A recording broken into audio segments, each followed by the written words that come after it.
మీ business ఏదైనా మీ ఊర్లో promotion చేయాలంటే అది సుమన్ టీవీతోనే సాధ్యం. ఇప్పుడే సంప్రదించండి. నటుడు వైసీపీ నేత పోసాని కృష్ణమురళి సీఎం చంద్రబాబు నాయుడుతో పాటు డిప్యూటీ సీఎం పవన్ కళ్యాణ్ గారిని అనుచిత వ్యాఖ్యలు చేసిన కారణంగా రాష్ట్ర వ్యాప్తంగా పలు జిల్లాల్లో కేసు అయితే నమోదు చేయడం జరిగింది. అయితే గత 4వ తారీఖు నుండి ఈ నెల 4వ తారీఖు నుండి అయితే కర్నూలు జైల్లో అయితే సబ్ జైల్లో అయితే ఉన్నాడు. కర్నూలు జిల్లా ఆదోన్లో కేసు నమోదు కావడంతో ఆ కేసులో భాగంగా విజయవాడ నుండి ఇక్కడ కర్నూలు అయితే కోర్టుకి తీసుకొచ్చిన వెంటనే ఇక్కడ మెజిస్ట్రేట్ అయితే ఆదోనిలో జరిగిన ఈ కేసుకి అక్కడ జడ్జి లీవ్ ఉండడంతో కర్నూలు జడ్జి ఇన్ఛార్జ్ కావడంతో రాత్రి కర్నూలుకి తీసుకొచ్చారు. రాత్రి వెంటనే జడ్జి అయితే రిమాండ్ విధించినారు. అయితే అప్పటి నుండి పోసాని కృష్ణమురళి కర్నూలు సబ్ జైల్లో ఉండగా అయితే ఏదైతే మంగళవారం అయితే విజయవాడ కోర్టు కానీ ఆదోని కోర్టు కానీ పోసాని కృష్ణమురళికి అయితే బెయిల్ మంజూరు చేసింది. అయితే కృష్ణమురళి బెయిల్ మంజూరు అయిన వెంటనే అయితే బుధవారం పొద్దున ఉదయం విడుదల అయ్యే సందర్భంలో అయితే వెంటనే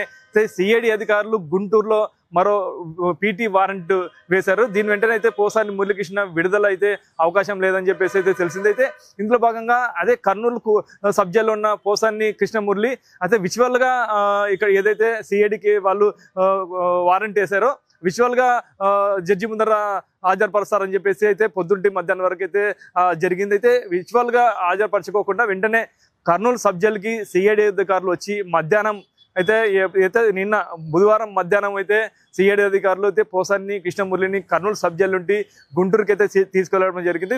అయితే ఇందులో భాగంగా గుంటూరులో కోర్టులో హాజరుపరిచిన సిఐడి అధికారులు పోసాని కృష్ణమురళి జడ్జి ముందర ఆవేదన వ్యక్తం చేశారు. నాపై తప్పుడు కేసులు పెట్టి ఇలా తిప్పుతున్నారు, ఇది సబబు కాదు, దీనివల్ల ఈ తప్పుడు కేసుల కన్నా నేను ఆత్మహత్య చేసుకోవడమే శరణ్యమైనది ఇదే అని జడ్జి ముందర వాపోయారు. దీన్ని దృష్టిలో పెట్టుకొని ఇటు జనసేన నేతలు కానీ ఇటు టీడీపీ నేతలు కానీ ఇటు బీజేపీ నేతలు కానీ పోసాని మురళీకృష్ణ ఏదైతే గతంలో ఈ అనుచిత వ్యాఖ్యలు చేసినప్పుడు ఇవన్నీ కనిపించలేదు లేదా, ఇవన్నీ ఒక డ్రామాలు, ఈ కుట్రపూరితతోనే పోసాని కృష్ణమురళి ఇలా చేశాడు, ఇవన్నీ అంత అసభ్యకరమైన మాటలు మాట్లాడాల్సిన అవసరం ఎందుకు వచ్చింది, ఇది అనుభవించక తప్పదని అయితే నేతలు అయితే మండిపడుతున్నారు. ఏదేమైనా కానీ పోసాని కృష్ణమురళి జడ్జి దగ్గర ఆత్మహత్యనే శరణమని అనడంతో ఈ రాజకీయంగా అయితే మొత్తం పోసాని కృష్ణమురళి మీద అయితే జరుగుతుంది. ఇది ఇక్కడ పరిస్థితి. కెమెరా పర్సన్ నాగబాబుతో కిరణ్, సుమన్ టీవీ, కర్నూలు.